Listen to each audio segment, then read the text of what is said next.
Big boss హౌస్లో మన demon Pawan గారు చేసిన కొత్తిమీర గుత్తొంకాయ అండి. ఒకసారి ఇలా చేసేసేయండి, సేమ్ అదే టేస్ట్ అయితే వస్తుందండి. వంకాయలు అయితే తీసుకొని ఇలా 4 సైడ్స్ అయితే కట్ చేసుకోవాలండి. చాలా బాగుంటుందండి కొత్తిమీర గుత్తొంకాయ, ఒకసారి ట్రై చేయండి. అయితే మనం వంకాయలను ఇలా కట్ చేసుకొని పెట్టేసుకున్న తర్వాత ఉప్పు వేసేసి కొద్దిగా వాటర్లో పెట్టేసుకొని, అక్కడ డెమోన్ పవన్ గారికి మిక్సీ లేదు కాబట్టి ఉడికించుకొని చేశారండి కొత్తిమీర అనేది.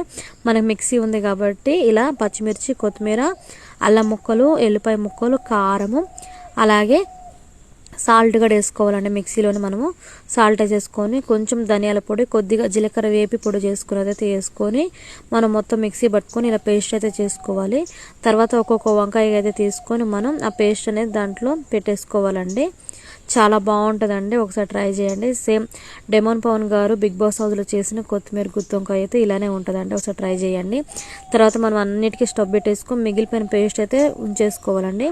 కొద్దిగా ఆయిల్ అయితే వేసుకొని ఆయిల్లో మనం 1 by 1 ఇలా వంకాయలు అయితే వేసుకుంటూ ఫ్రై చేసుకోవాలి. ఎక్కువ కలపకూడదండి, కలపకుండా ఇలా అయితే మనం చేసుకోవాలి. చాలా బాగుంటుందండి, ఒకసారి ట్రై చేయండి. ఇలా కలుపుకుంటూ ముక్క అనేది చెదిరిపోకుండా అనుకుంటూ ఇలా కలుపుకోవాలండి.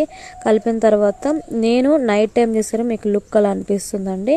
తర్వాత మన కాడ మిగిలిపోయిన పేస్ట్ ఉంటుంది కదండి, దాంట్లో కొంచెం వాటర్ అయితే వేసుకొని ఇలా దాంట్లో పోసేసుకోవాలండి. వంకాయలలో పోసేసుకుంటే ఎంతో టేస్టీ అయినా ఎంతో రుచికరమైన కొత్తిమీర గుత్తొంకాయ అయితే చాలా ఈజీగా రెడీ అయిపోతుందండి. సేమ్ మన డెమోన్ పవన్ గారు చేసిన లెక్కనే ఉంటుంది. ఒకసారి ట్రై చేయండి, ఎలా వచ్చిందో కామెంట్ చేయండి. నా ఛానల్ సబ్స్క్రైబ్ చేసుకొని లైక్ చేసి బెల్ ఐకాన్ టైప్ చేయండి. బెల్ ఐకాన్ టైప్ చేయడం ద్వారా నేను పెట్టే ప్రతి ఒక్క వీడియో మీకు నోటిఫికేషన్ ద్వారా వస్తుందండి. నేనైతే బగారా రైస్ తోటి కాంబినేషన్ అయితే తిన్నానండి, చాలా బాగుంది.